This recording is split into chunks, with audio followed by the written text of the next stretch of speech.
हम क्या चाहते? देश मांगे, गुलामी से, इन जंजीरों से, इन अंग्रेजों से। भारत मांगे, मुसलमान मांगे, हिंदू मांगे, सिख मांगे, बूढ़े मांगे, जवान मांगे, बच्चे मांगे। इन जुल्मों से, इन सितमों से, इन अंग्रेजों से।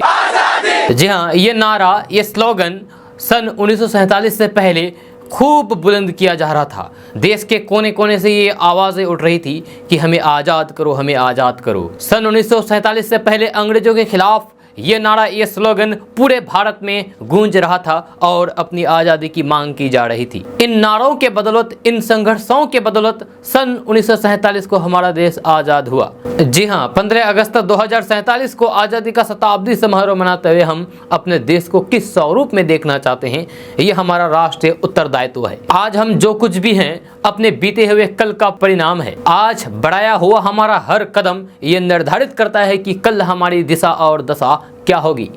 आज जब हम अपनी स्वाधीनता का 75वां महापर्व आज़ादी का अमृत महोत्सव मना रहे हैं, तो हमारे लिए ये अनिवार्य हो जाता है कि हम 75 सालों के अपने इतिहास से सीख लें और अपनी आंखों में आज़ादी के 100वें साल का एक खाका भी खींच लें। अगले 25 साल के अमृतकाल में हम कैसा भारत बनाना चाहते हैं, 15 अगस्त 2047 को आज़ादी का शताब्दी समारोह मनाते हुए हम अपने देश को किस स्वरूप में देखना चाहते हैं। हमारा नैतिक कर्तव्य और राष्ट्रीय उत्तरदायित्व है कि ये सब हम आज और अभी तय करें। इतिहास गवाह है, अतिथि देवो भव और सर्वे भवन्तु सुखिन के सिद्धांत पर चलने वाले हर भारतवासियों ने कभी किसी के साथ अनावश्यक रार नहीं ठानी।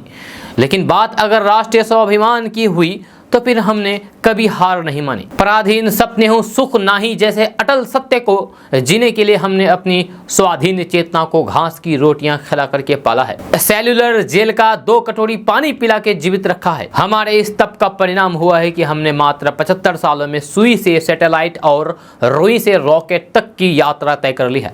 जब विश्व की मानचित्र पर एक नजर डाल लीजिए, इतने कम समय में ऐसी उपलब्धियां दुनिया के किसी भी देश को नसीब नहीं हुई है। गुलामी ने जब हमारे पंख बांध दिए, हम अपनी मिट्टी से ऐसे लिपटे कि अंग्रेजों के पैरों तले से भारतवर्ष की जमीन खींच ली। और जब आज़ादी ने हमें आकाश दिया तो फिर हमने पहले ही उड़ान में मंगल चूम लिया। यह है हमारे संकल्पों की शक्ति और आत्मविश्वास का परिणाम। हमने सीमित संसाधनों के बावजूद इतराने लायक उपलब्धियां अर्जित कर ली है। हमें अपनी उपलब्धियों पर आकाश भर अभियान है, लेकिन ये सिर्फ हमारी आरंभिक उड़ान है। अमृतकाल के लिए हमारा एक ही संकल्प होना चाहिए कि हम राष्ट्र हित में समर्पित हो जाएं। ये सोचना छोड़ दें कि देश ने हमें क्या दिया, क्या नहीं दिया। ये सोचना शुरू करें कि हमने देश को क्या दिया। हम अपने सत्कर्मों के बल पर भारतवर्ष को फिर से परम समृद्ध बनाएं।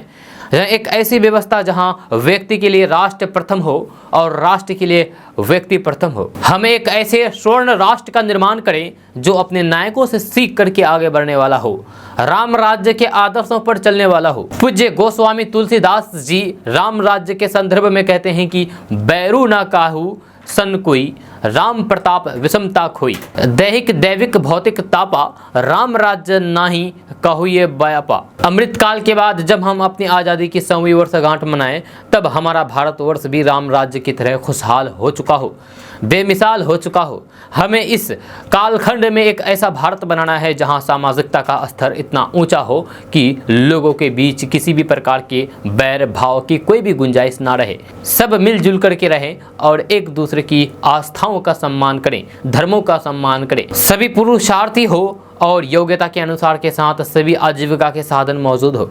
स्त्री या फिर पुरुष के बीच कोई भी सामाजिक भेद न हो, जिससे इस माटी पर फिर से गार्गी घोष, अलापा और महर्षि यज्ञवल्क्य जैसे राष्ट्र रत्न जन्म ले सके। अगले 25 सालों में हमें ये तय करना है कि हम देश के हर एक संतान को कलम और कागज प्रदान कर सके, यानी कि पूरे भारतवर्ष को 100% साक्षर बना सके। हमें अपनी प्रतिभा के सूर्य को वह आकाश देना है जिसकी उजली चमक से हम विदेशियों द्वारा लूटे गए अपने सोने को गोल्ड मेडल के रूप में वापस ला सके। हमने इन 25 सालों में अपने संकल्प के लिए सतत प्रयत्न किया, तो फिर भरोसा रखिए कि 2047 का भारतवर्ष आत्मविश्वास और आत्मनिर्भरता का समृद्ध होगा, विजय और विश्वास का हिमालय होगा और समस्त संसार हमें फिर से विश्व गुरु के रूप में पहचानने लगेगा। 15 अगस्त 2022 को हम आज सौगंध लें कि 15 अगस्त 2047 तक भारत को सर्वगुण संपन्न बना सके। तब तक के लिए जय हिंद, जय भारत।